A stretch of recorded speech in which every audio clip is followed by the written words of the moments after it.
Snow doesn't fall up here. It drives sideways like crushed glass. Judd had spent 6 years burying himself in this jagged spine of the mountains, trading human voices for the crack of freezing pine and the smell of raw earth. He wanted to be a ghost. He almost was. Then she showed up on a dying horse, smelling of lye soap and sheer, stubborn panic. She ruined his quiet. She saved his life. Here is their story. Silence in the high country was not empty. It was a heavy, physical thing. It was the low groan of settling timber, the dry scrape of dead oak leaves against the cabin logs, the sharp, percussive crack of river ice snapping under its own weight. Judd knew every variation of this silence. He wore it like a second skin over his wool coat, thick and suffocating, exactly the way he needed it to be. He swung the maul. The wedge bit into the frozen round of spruce with a dull thud. He wrenched the handle, feeling the familiar, grinding ache in his right shoulder, a ghost from a bar room floor in Cheyenne that flared every time the mercury dropped. The wood split. Pale, fragrant flesh exposed to the biting air. Resin clung to his leather gloves, sticky and black, mixing with the dirt packed so deeply under his fingernails it had become part of his anatomy. He didn't look at the horizon. The horizon meant the rest of the world, and the rest of the world was dead to him. There was only the woodpile, the smoke rising from his chimney in a thin, grey thread, and the brutal, mechanical routine of staying alive. Then the silence broke. It wasn't a wolf. It wasn't the wind shrieking through the needle pines. It was a rhythmic, wet, tearing sound. Hoofbeats. Slow. Dragging. Judd stopped. He didn't drop the maul. His grip tightened on the hickory handle until his knuckles shone white beneath the grime. He turned his head, his breathing shallow, the cold air stinging the raw chapping on his lips. Down the eastern ridge, where the snowdrifts swallowed the tree line, a shape detached itself from the grey wash of the afternoon. A horse, its coat matted with frozen sweat and blood, listing heavily to the left. Slumped over its neck was a rider. Judd tasted copper at the back of his throat. Disgust, anger, a hot, ugly flare of resentment. Turn around, he thought, staring hard at the approaching disaster. Die somewhere else. Not on my dirt. He didn't run to them. He walked. Slow, deliberate steps, boots crunching through the crust of the snow. He left the maul lodged in the stump and pulled the Winchester lever action from the leather scabbard, leaning against the porch rail. The metal was freezing, biting through his gloves. When he reached the animal, it was already going down. Its front knees buckled with a wet snap of yielding joints. The rider tumbled off, hitting the ground like a sack of grain, making no effort to break the fall. Judd stood over them. The horse was blowing bloody froth from its nostrils. Its lungs sounded like a torn bellows. The rider was small, wrapped in a man's oversized canvas duster, a woolen scarf wound tightly around the face. He looked at the horse first. A deep, ragged gash tore across its flank, infected and weeping pus that froze as it hit the air. Cougar, maybe, or a botched scrape with jagged rock. Either way, the animal was done. It rolled its eye toward Judd, a wide white rim of pure terror and exhaustion. Judd cursed, a low, gravelly sound that tasted like ash in his mouth. He levered around into the chamber. He didn't offer a soothing word or stroke the beast's neck. He just aimed behind the ear and pulled the trigger. The flat crack echoed off the granite peaks, rolling away into the valley. The horse went limp. Only then did he look at the rider. The gunshot hadn't woken them. Judd nudged the canvas coat with the toe of his boot. Nothing. With a heavy sigh that fogged in the freezing air, he knelt in the snow. The smell hit him immediately. a violation of his sterile, frozen world. Under the reek of the dead horse and stale sweat, there was a faint, ridiculous trace of something sweet. Rosewater. Or maybe lye soap. It didn't belong here. He grabbed the thick collar of the duster and rolled the body over.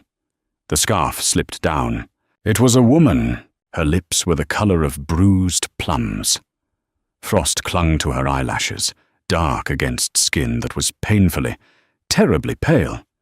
She had a long, jagged scratch across her cheekbone, crusted with dried brown blood. Judd felt his chest tighten, an involuntary spasm of a muscle he thought had atrophied. Panic. He didn't want this. He didn't want the responsibility of a corpse, and he sure as hell didn't want the burden of a living, breathing human being. "Wake up," he ordered. His voice sounded rusty, unused. She didn't move. He could have left her. The thought crossed his mind, cold and logical. Walk away. Let the winter do its work. But the heavy, relentless weight of the land had ground away his capacity for cruelty, leaving only a hollow, tired practicality. A body near the cabin would attract scavengers. With a grunt of pure frustration, he hooked his arms under her armpits. She was heavier than she looked, dead weight dragging through the snow. He hauled her backward toward the cabin, his boots slipping, his bad shoulder screaming in protest. Every step was a curse. He kicked the cabin door open, the leather hinges groaning, and dragged her inside, leaving a trail of wet snow and melting ice across the rough-hewn floorboards. The cabin smelled of wood smoke, old grease, and cured venison. It was a cramped, utilitarian box. There was a cast-iron stove in the center, a narrow cot against the far wall, and a table built from scavenged crates. Nothing was soft. Nothing was welcoming. Judd dropped her on the floor near the stove. He didn't bother carrying her to the cot. The cot was his. He opened the stove door, jabbing a heavy iron poker into the dying embers, throwing in 3 splits of dry birch. The fire roared to life, casting twitching, orange shadows across the dim room. He looked down at her. She was shivering now.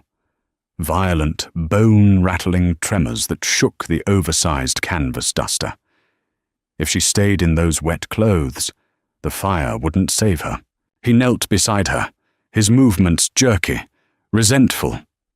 He grabbed the lapels of the duster and pulled it open.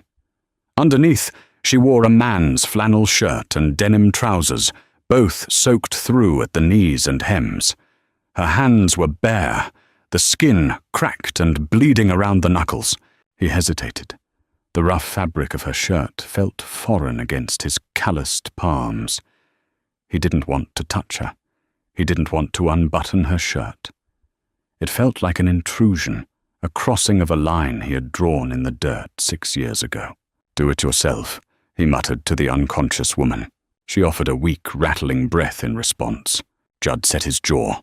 He pulled a heavy wool blanket from his cot. Then, working entirely by feel and keeping his eyes fixed stubbornly on the rusting iron of the stovepipe, he undid the buttons of her damp flannel shirt. He pulled her arms free, threw the shirt aside, and immediately draped the coarse wool blanket over her shoulders. He didn't touch the trousers. That was her problem. He sat back on his heels, breathing hard, as if he had just chopped a cord of wood. An hour passed. The cabin grew stiflingly hot. Judd sat at the table, a tin cup of bitter, black coffee in his hands, watching her. He didn't drink. He just let the heat of the tin burn his palms. The woman stirred. A low moan, rough and dry, scraped from her throat. She shifted under the blanket, pulling her knees to her chest. Judd didn't move. He waited. Slowly, her eyes fluttered open.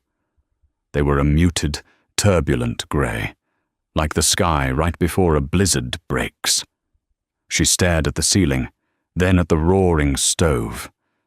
Then, finally, her gaze drifted to him. She didn't scream. She didn't gasp. She just stared.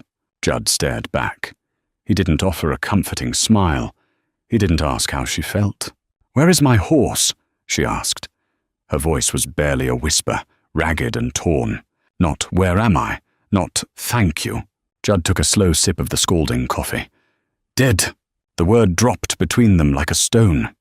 He saw the flinch in her eyes, a sudden, sharp contraction of the pupils. But she didn't cry. Her jaw tightened, a hard line forming beneath the dirt and dried blood on her cheek. "You shoot him?" she asked. "He was dying. Lungs were filling up. Cougar! Fell!" she rasped, pulling the blanket tighter around her neck, realizing her shirt was gone. Her eyes darted around the cabin, cataloguing the exits, the rifle by the door, the knife on his belt. She was calculating, measuring the threat. "There's water in the bucket," Judd said, nodding toward the corner. "Drink it, then figure out how you're getting down the mountain. Snow's coming heavy tonight." He wanted her to know she wasn't a guest. She was a complication. The woman, Maeve, though he didn't know her name yet and didn't care to ask, pushed herself up on one elbow.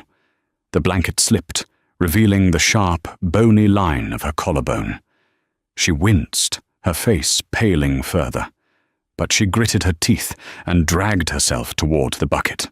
Judd watched her struggle. The instinct to help flared up, an old, useless reflex, but he stamped it out. He took another sip of coffee. She had gotten herself up here. She could get her own water. She grasped the tin dipper with shaking hands, spilling half the water on the floorboards before she got it to her mouth. She drank greedily, gasping, water running down her chin and mixing with the dirt on her neck. When she finished, she dropped the dipper back into the bucket with a loud clatter. She looked at him, her grey eyes burning with a sudden, defensive heat. "I'm not leaving in a blizzard," she said. It wasn't a plea. It was a statement of fact. "Then you'll freeze on the porch," Judd replied, his voice flat, devoid of emotion. "I don't run a boarding house. I don't have anywhere to go." "Not my problem," Maeve glared at him. The sheer audacity of her anger caught him off guard. She was half dead, wearing nothing but a blanket and damp trousers, sitting on the floor of a stranger's cabin, and she was furious. "My name is Maeve," she said, her chin tilting up defiantly. "Didn't ask." Judd stood up, the legs of his chair scraping harshly against the wood. He grabbed his coat. "Don't touch my rifle. Don't eat my jerky. When the storm breaks, you walk."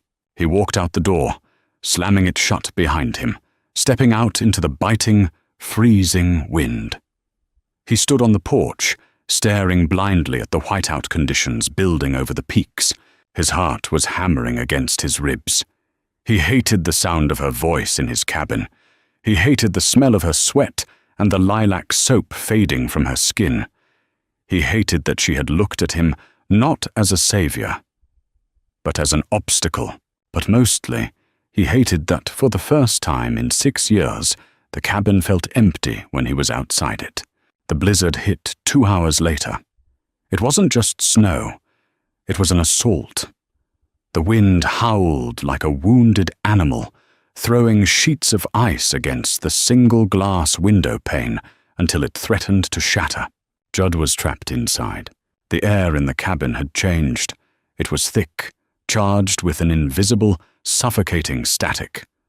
Maeve had retreated to the corner near the stove, sitting on the floor with her knees pulled to her chest, the wool blanket wrapped entirely around her. She hadn't spoken since he came back in. Judd sat at the table, methodically cleaning his revolver. The smell of gun oil and brass usually calmed him, a familiar metallic scent that meant order and control. Today, it did nothing. He could hear her breathing. It was maddening. Every inhalation, every exhalation was a loud, intrusive reminder that his isolation was broken. He shoved a patch down the barrel of the Colt, perhaps a little too aggressively. "You're going to score the rifling if you keep doing that," she said quietly. Judd froze.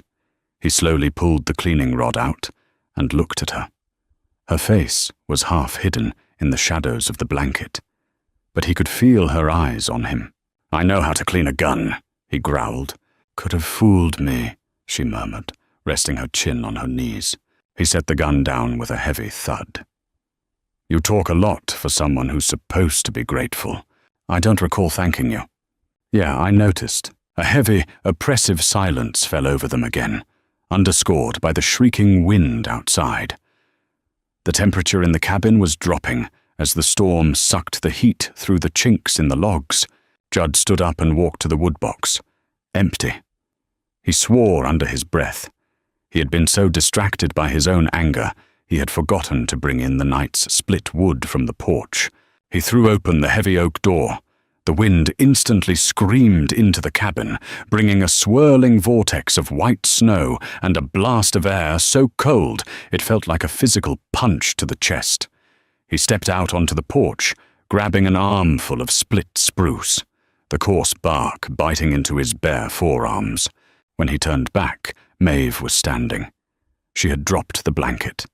She had found her damp flannel shirt and put it back on, though she hadn't bothered to button it all the way up. She was moving toward the door to help him close it against the gale. "Sit down!" Judd shouted over the roar of the wind, stepping inside and kicking the door shut with a loud bang. He dumped the wood onto the floor near the stove. Snow melted instantly against the hot iron, hissing and spitting.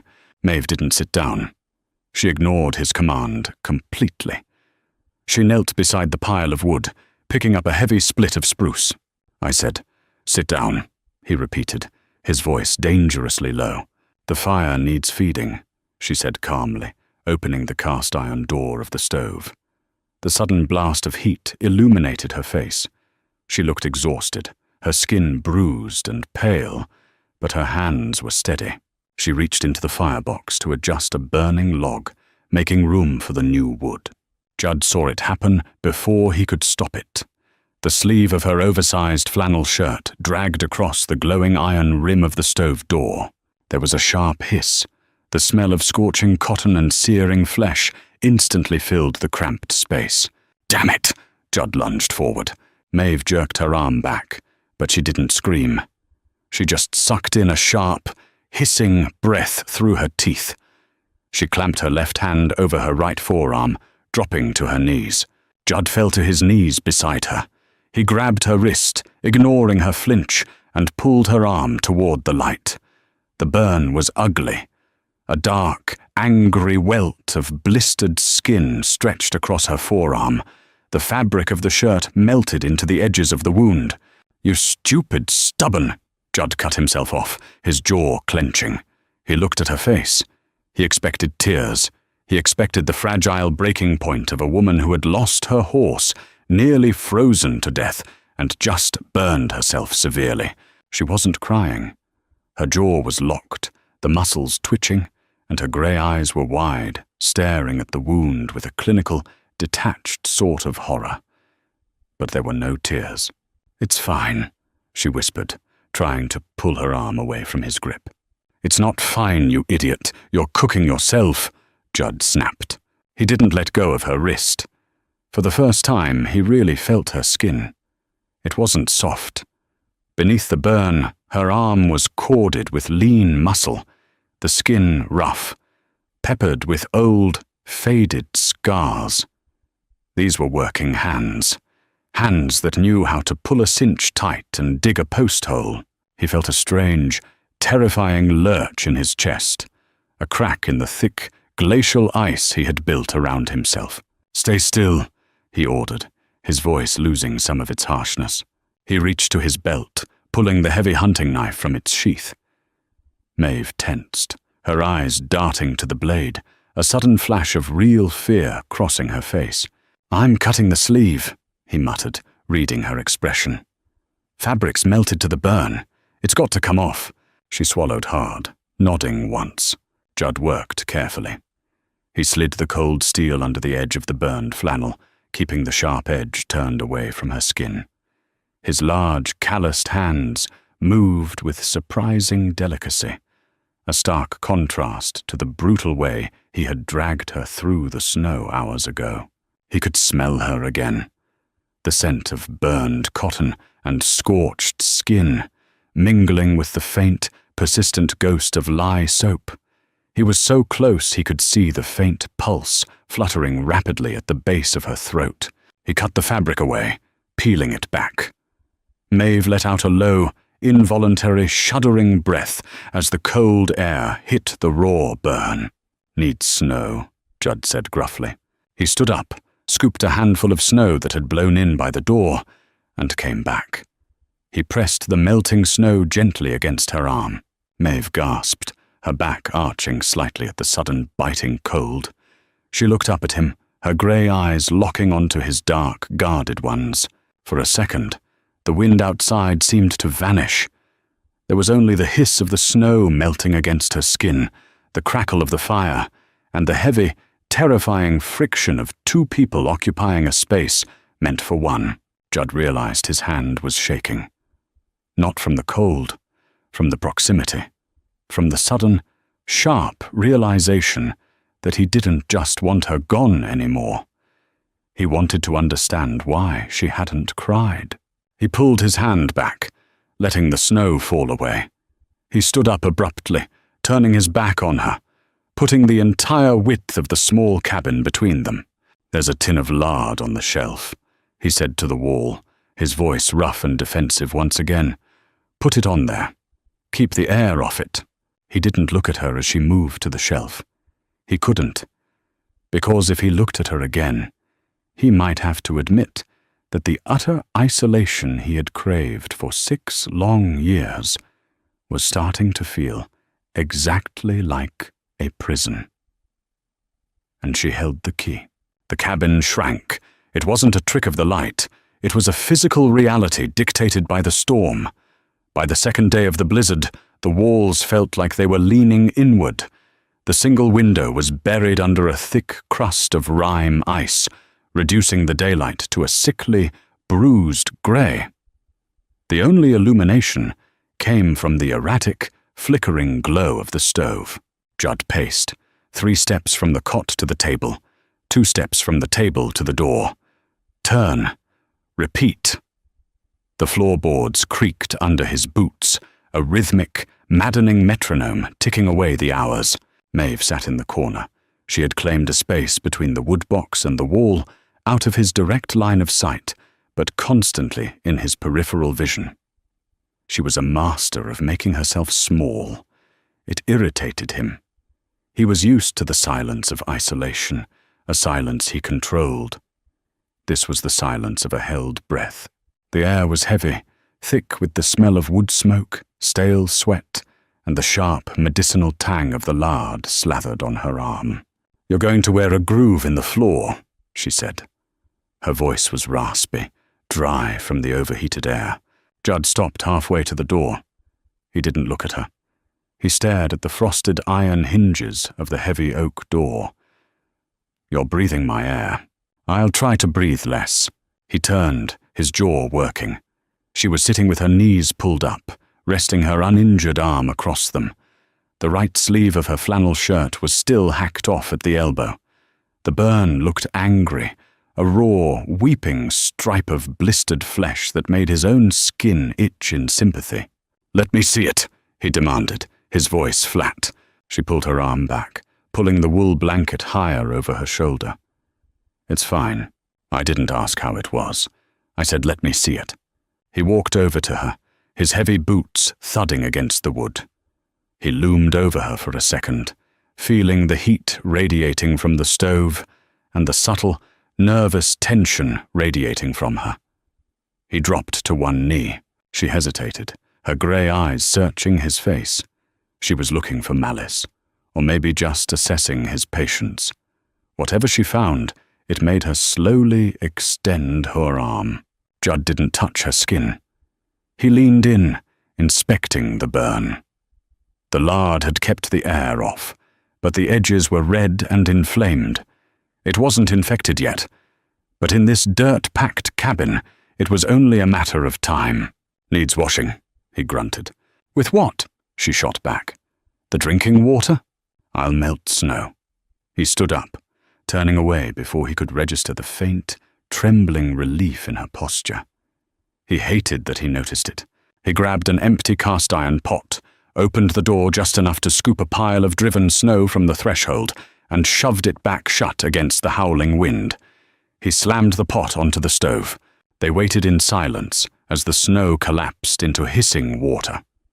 When it boiled, Judd grabbed a relatively clean flour sack cloth from a hook, dipped it in the boiling water using his knife, and wrung it out until it steamed. He knelt beside her again. "This is going to bite." Maeve locked her jaw and looked at the wall. "Do it." He was rougher than he needed to be. He didn't want to be gentle. Gentleness implied care, and care implied an attachment he was violently opposed to. He swabbed the edges of the burn, wiping away the old lard and the weeping fluid. Maeve didn't make a sound. Her breathing hitched, a sharp, ragged intake of air through her nose, but she didn't pull away. Her muscles were tight as bridge cables beneath his grip. "Where did you learn to take a beating?" he asked. The words slipped out before he could bite them back. It was a stupid question, a dangerous one. She didn't look at him. She kept her eyes fixed on the rough-hewn logs of the wall. "Same place you learned to give one, I imagine." Judd froze, the damp cloth hovering over her skin. He looked at her face, the bruises, the exhaustion, the hard, unforgiving line of her mouth. She wasn't a victim.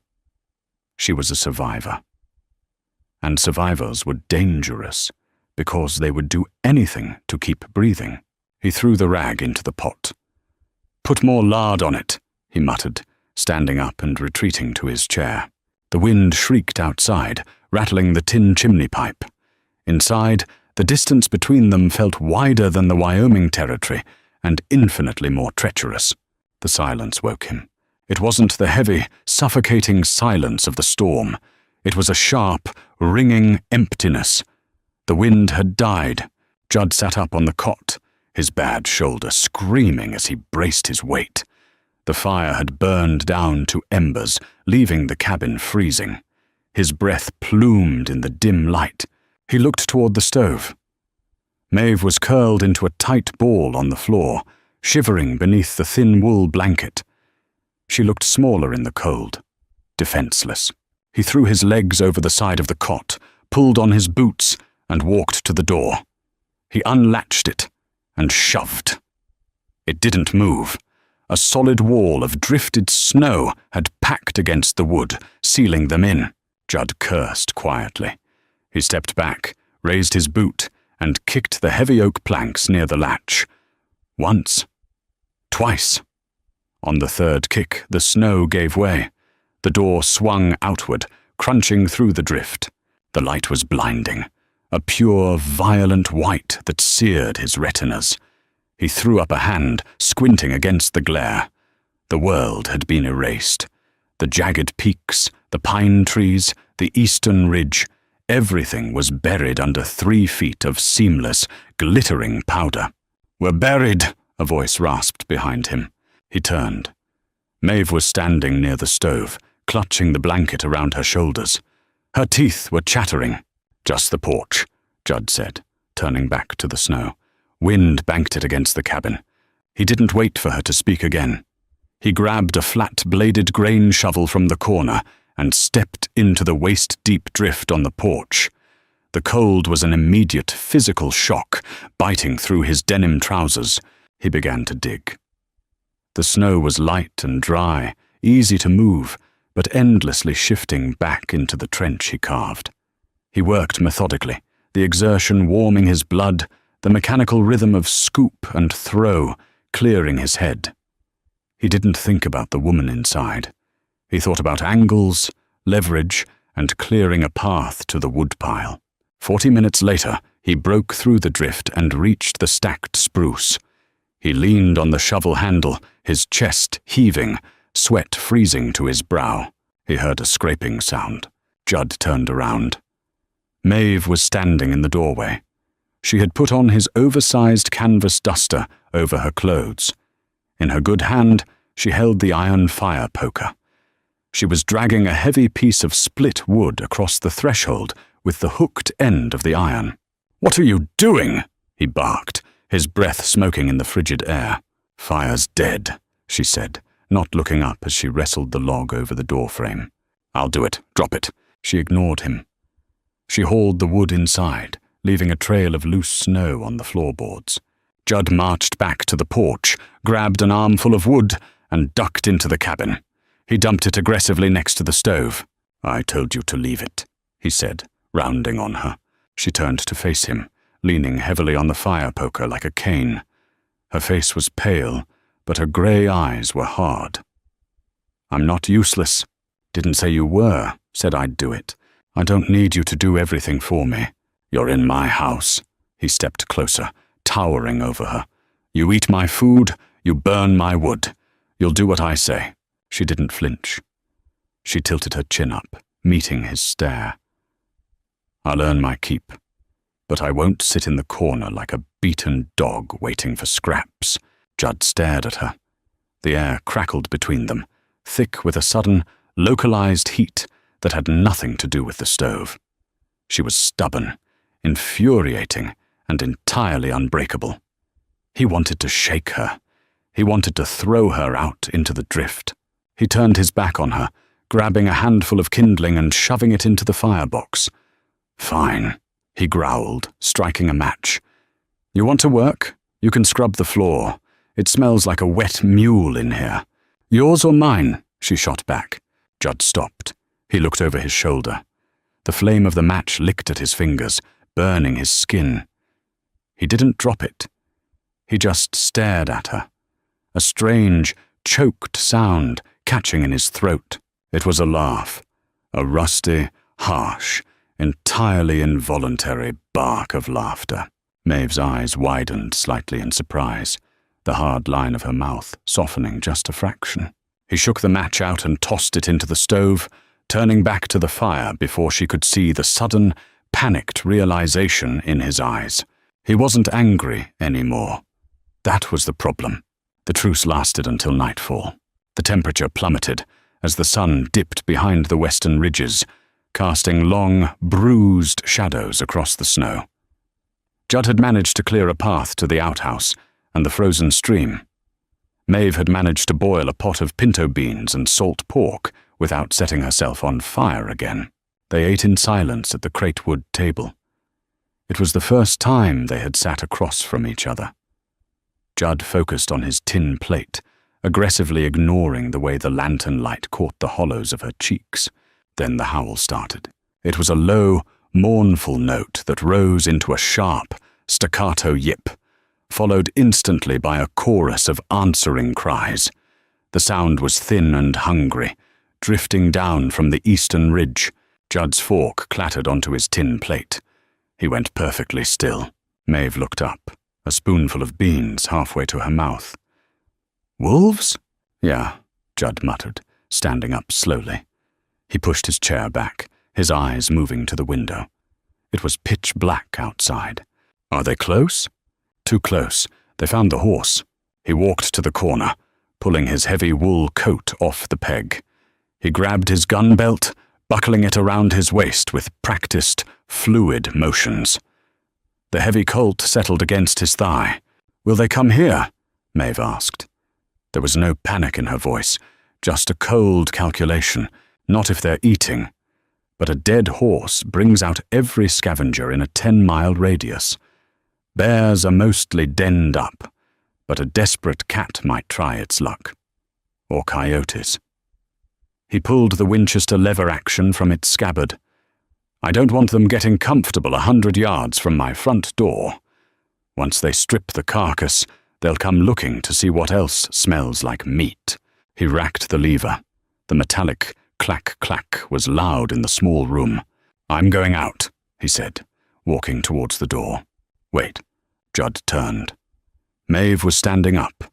She reached across the table and picked up his spare revolver, a battered Smith & Wesson Schofield he kept by the flour tin. She didn't hold it like a frightened woman. She checked the cylinder latch, her thumb sliding over the grooved metal with an easy, terrifying familiarity. "I'll watch the door," she said. Judd frowned. He didn't like it.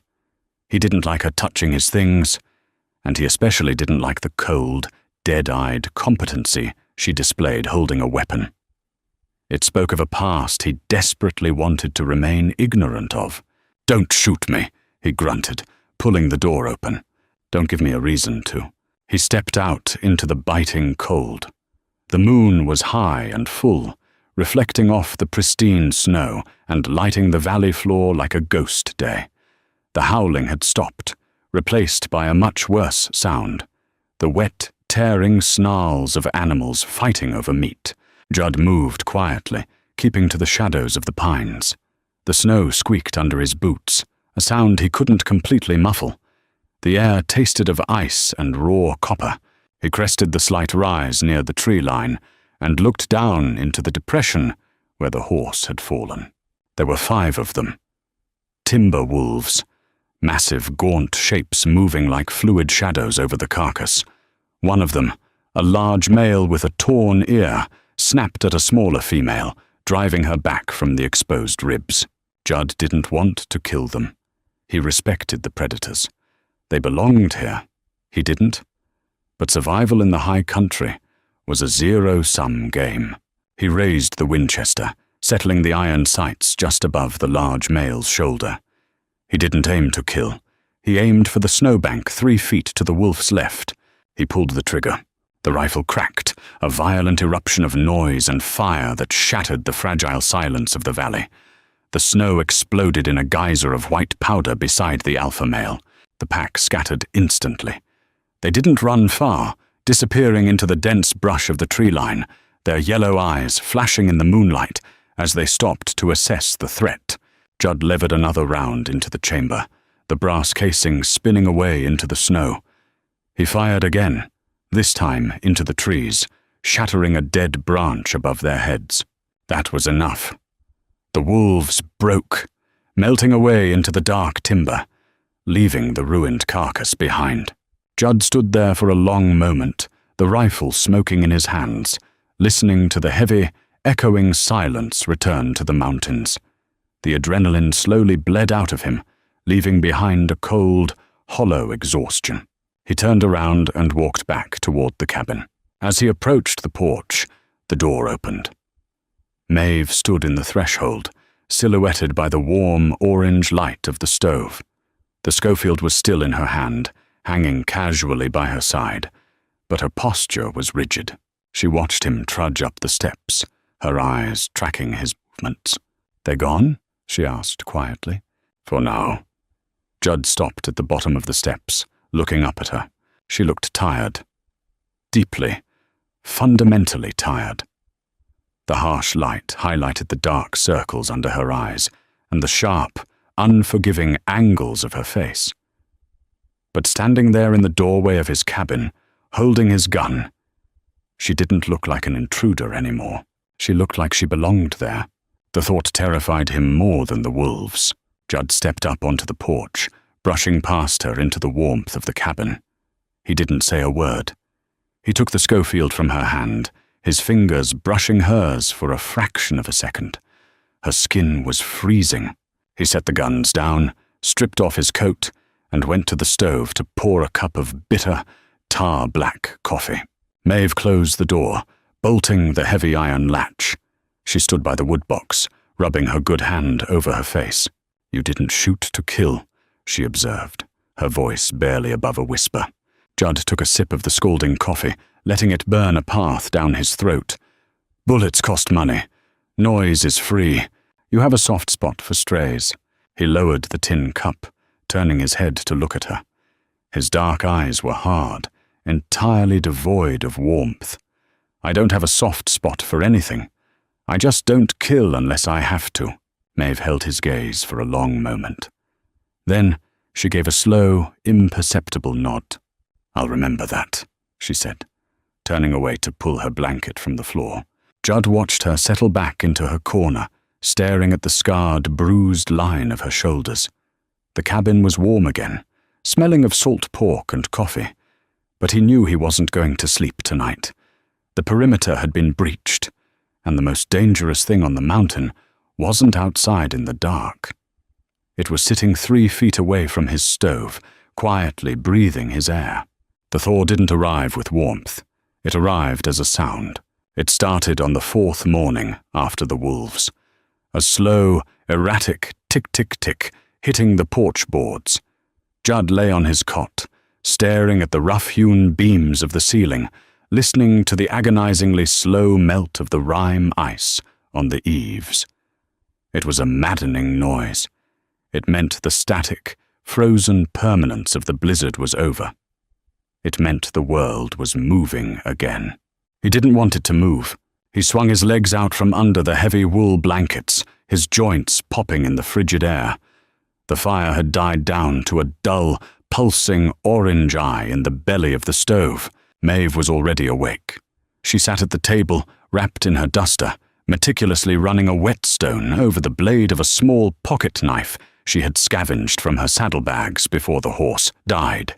Shk, shk, shk. The metallic scrape harmonized perfectly with the dripping water outside. Judd walked past her without a word. He opened the door. The glare of the sun off the unbroken snowpack was a physical assault. The sky was a hard, brilliant blue, completely empty of clouds.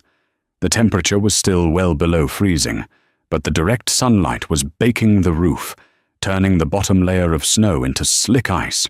"Roof's holding too much weight," Judd muttered, squinting up at the sagging timber of the porch overhang. Sun hits it, the snow gets dense, turns to water, freezes to solid ice by nightfall. It'll snap the rafters. He wasn't talking to her. He was talking to the problem.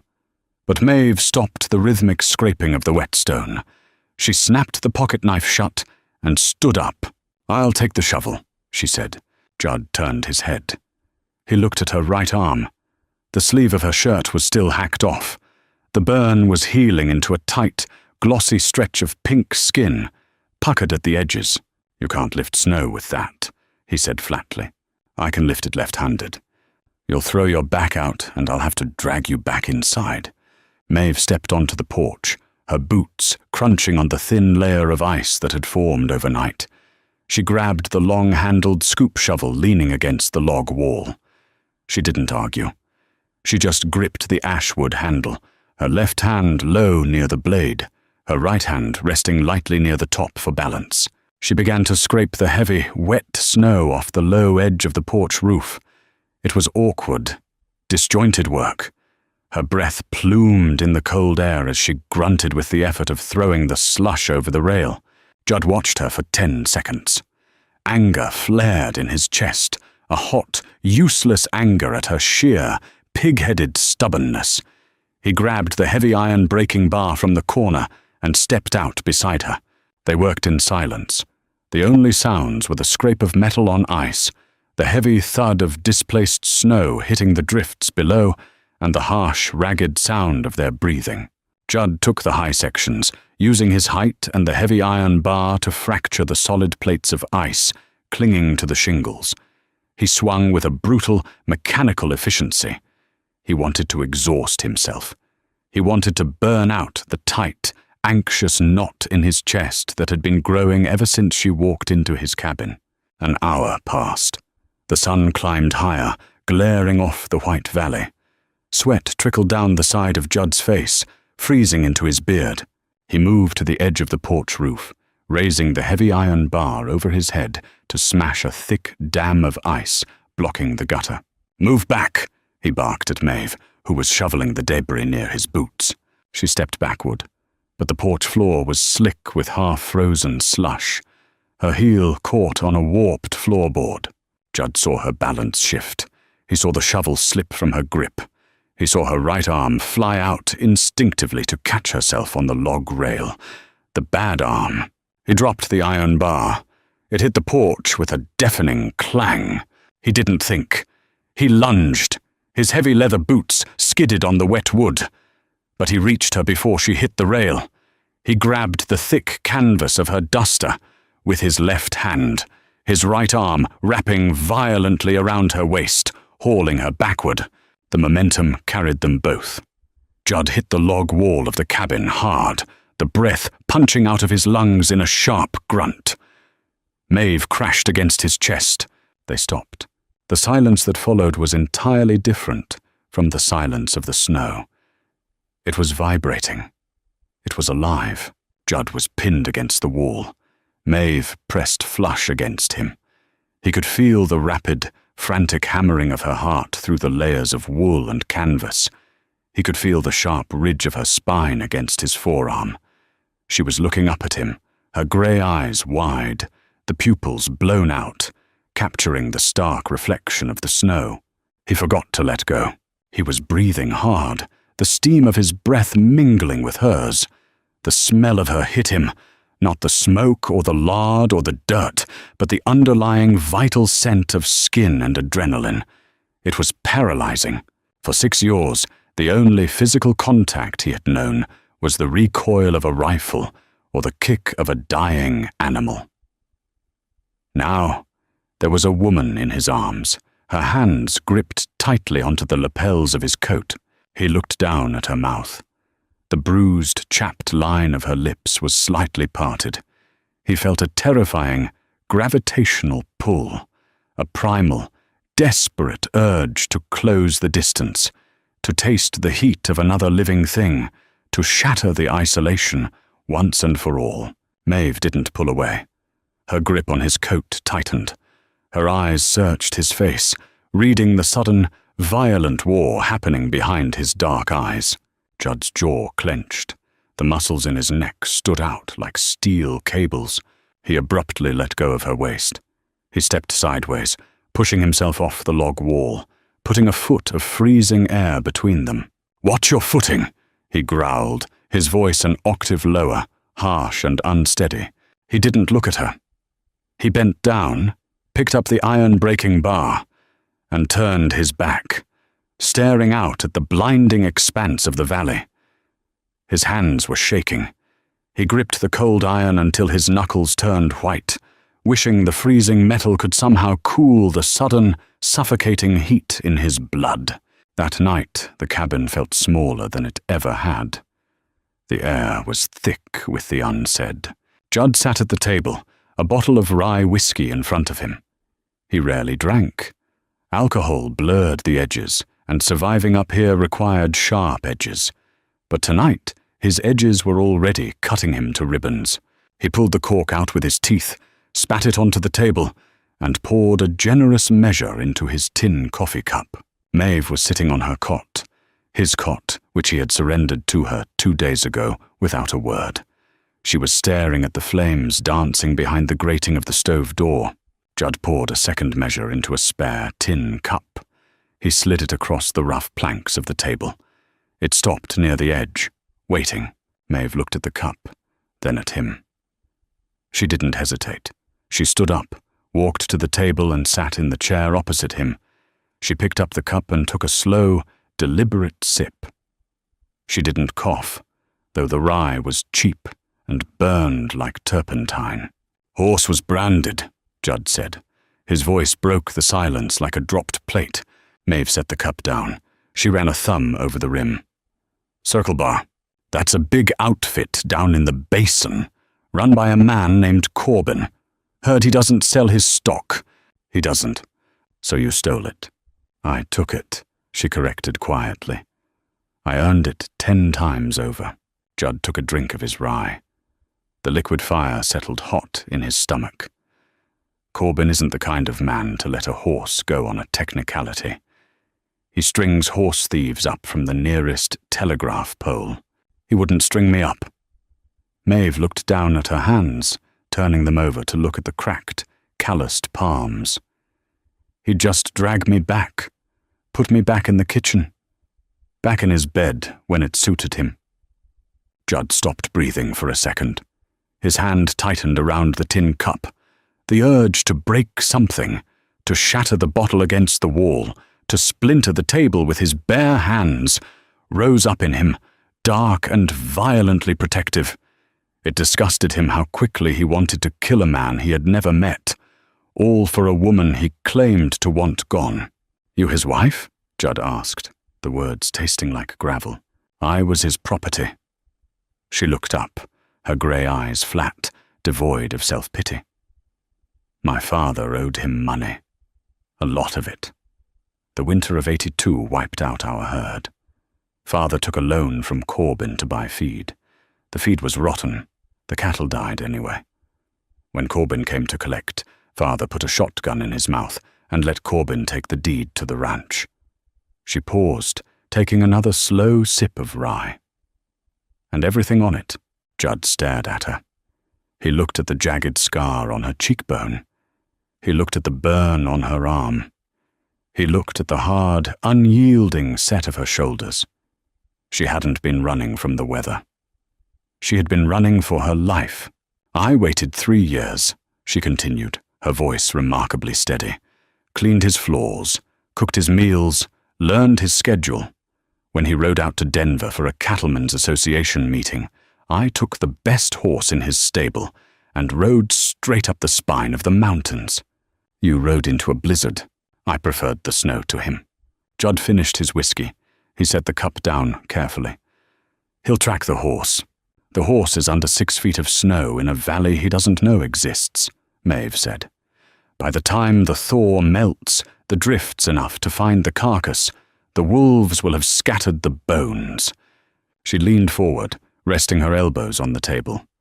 The lantern light caught the defiant jut of her chin. I'm a ghost, Judd. Just like you.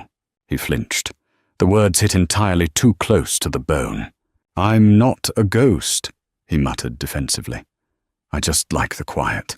You're a coward, she said softly. It wasn't an insult. It was an observation. Judd's eyes flashed. He leaned forward, matching her posture. The table was narrow. Their faces were inches apart. You don't know a damn thing about me. I know you chop wood like you're trying to kill it, she said, not backing down. I know you clean your guns when you're anxious.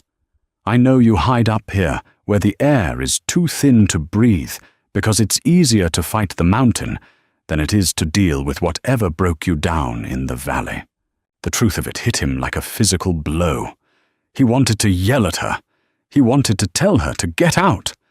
But he looked into her eyes and saw the exact same bruised, exhausted survival instinct that he saw in the mirror every morning. The mountain doesn't lie, Judd said softly, his anger draining away, leaving only a hollow exhaustion. It doesn't cheat. It just tries to kill you honestly. I can handle that. But it's empty, Maeve whispered. She reached across the table. Her fingers, rough and cold, brushed against his knuckles. Judd didn't pull away this time. He looked down at her hand resting on his. It was a simple gesture, terrifying in its intimacy.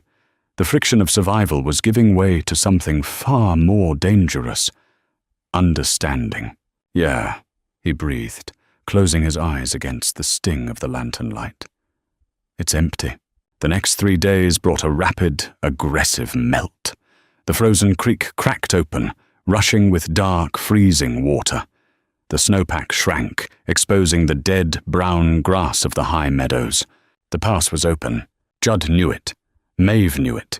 Neither of them said a word about it over breakfast. Judd went out to the shed. He rummaged through the dim, dusty corners until he found an old canvas rucksack. He brought it back to the cabin. He moved methodically, efficiently, deliberately, ignoring the heavy, watchful silence radiating from Maeve. He packed a brick of salt pork, a tin of dried beans, a small bag of coffee grounds. He wrapped a block of hardtack in oilcloth and shoved it into the bottom. Finally, he unbuckled the heavy Smith & Wesson Schofield from his spare belt, checked the cylinder, and placed it on top of the food. He carried the rucksack to the cot and dropped it at her feet. Maeve looked at the bag, then up at him. What's this? Rations for 5 days. The gun is loaded. Keep it dry. Judd didn't look her in the eye. He looked at the stovepipe. The snow is clear enough on the southern ridge. If you follow the creek down, you'll hit a logging road by tomorrow afternoon. It'll take you to a town called Oakhaven. Corbin doesn't have reach there. Maeve stood up slowly. She looked incredibly small in the oversized flannel shirt. but her presence filled the room, heavy and suffocating. "You're throwing me out," she stated. "You're healed. The weather broke. You have somewhere else to be." "Do I?" "You can't stay here," he snapped, his voice harsher than he intended. "Why not?" "Because this isn't a life!" Judd shouted, the frustration finally boiling over. He gestured wildly around the cramped, dirty cabin. "It's a grave. I dig out of the snow, I cut wood, I shoot game, I eat, I sleep, and I wait to die. You survived, Corbin. You survived the blizzard. Don't waste it burying yourself up here with a dead man." Maeve stepped closer to him. She wasn't intimidated by his volume. "You think you're protecting me? I'm giving you a chance." "You're protecting yourself," she countered, her voice dangerously quiet. "You're terrified. Because for 6 years you convinced yourself you didn't need a single human soul. And now you realize you were wrong, and it scares the hell out of you. Pack your bag, Maeve." He turned his back on her, walking toward the door. "I have traps to check on the upper ridge. I expect you to be gone when I get back." He walked out, slamming the door behind him. He didn't look back. He grabbed his rifle and marched up the muddy, half-melted trail toward the timberline, his boots sinking deep into the wet earth. He stayed out for 6 hours. He didn't check any traps. He just sat on a granite outcropping, staring down at the valley. He watched a hawk circle on the thermals. He listened to the wind in the pines. It was the absolute, perfect isolation he had craved, the flawless silence he had protected with his life. He hated every second of it. The silence wasn't a shield anymore. It was a vacuum, sucking the oxygen out of his lungs. He kept turning around, expecting to see her standing there, expecting to hear the sharp, cynical tone of her voice cutting through the quiet. When the sun began to dip below the peaks, casting long, purple shadows across the snow, he finally stood up. The walk back to the cabin felt like a death march. Every step was heavier than the last. He dreaded opening that door. He dreaded the emptiness waiting for him inside. He had survived 6 years of it, but he knew with absolute, crushing certainty that he wouldn't survive another winter alone. She had ruined his solitude entirely and completely. He crested the hill. The cabin came into view. There was no smoke coming from the chimney. Judd stopped. His chest tightened painfully. He gripped the rifle until his hands ached. He forced his legs to move, walking down the slope, crossing the muddy yard. He stepped onto the porch. The door was slightly ajar. He pushed it open. The cabin was freezing. The stove was dead. The cot was empty. The canvas rucksack was gone. He stood in the doorway, staring at the empty room. It looked exactly as it had the day before she arrived on that dying horse. Perfectly ordered. Perfectly cold. Perfectly dead. Judd dropped his rifle. It clattered against the floorboards. He felt a heavy, physical ache behind his ribs, a sensation he hadn't felt since he buried his brother in Cheyenne. Grief. Raw, unfiltered grief. He took a step inside, ready to close the door, ready to lock himself back into his tomb. "You let the fire go out." Judd froze. He turned around slowly. Maeve was standing at the edge of the wood line, 50 yards away. She wasn't wearing the rucksack. In her hands, she held a large, heavy load of freshly split spruce, balanced awkwardly against her chest. Her boots were caked in mud. Her face was smudged with dirt.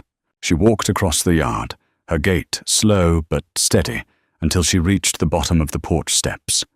She looked up at him, her grey eyes reflecting the fading light of the afternoon. "I made it about a mile down the creek," she said, her breath pluming in the cooling air. "Realized I forgot something." Judd's voice wouldn't work. He swallowed hard, his heart hammering against his sternum. "What?" he finally managed to croak. "I forgot I don't take orders from men who run away from their own feelings," she said, dropping the heavy load of wood onto the porch with a loud clatter. She walked up the steps, stopping inches from him. She didn't look small anymore. She looked like she owned the damn mountain. "I'm not leaving, Judd," she said softly, but the steel in her voice was undeniable. "I earned my keep. I split your wood. I bled on your floor. This land is yours, but I'm claiming a stake in it. You want to live like a ghost, fine. But you're going to have to haunt this place with me." Judd looked down at her. He looked at the stubborn set of her jaw, the fierce, unyielding light in her eyes. The heavy, suffocating silence of the mountain broke, shattering into a million pieces, replaced by the sheer, undeniable gravity of her presence. He reached out. This time he didn't hesitate. He didn't pull back. He wrapped his large, dirt-stained hand around the back of her neck, pulling her roughly against his chest. Maeve let out a sharp gasp, but her arms wrapped around his waist instantly, burying her face into the rough wool of his coat. Judd buried his face in her hair. She smelled like wood smoke, cold air, and pine resin. She smelled alive. For the first time in 6 years, he closed his eyes and didn't see the ghosts of his past. He felt the solid, imperfect, desperately human weight of the woman in his arms. "All right," Judd whispered into her hair, his voice cracking, the word feeling like the first breath after almost drowning. "All right, we stay." He had nothing left but his land. But as the first stars appeared over the jagged peaks of the western spine, he realized she had brought him the one thing the land could never provide. She gave him a reason to live on it. That concludes the untamed story of Judd and Maeve, two broken souls who found exactly what they didn't know they were looking for in the harshest place on earth. If this gritty tale of survival, stubbornness, and raw human connection kept you hooked through the blizzard, show some love. Hit that like button right now to support the channel. Don't forget to share this video with a friend who loves a real, grounded Western romance. And hit subscribe so you never miss a story. Drop a comment below on what you thought of their ending.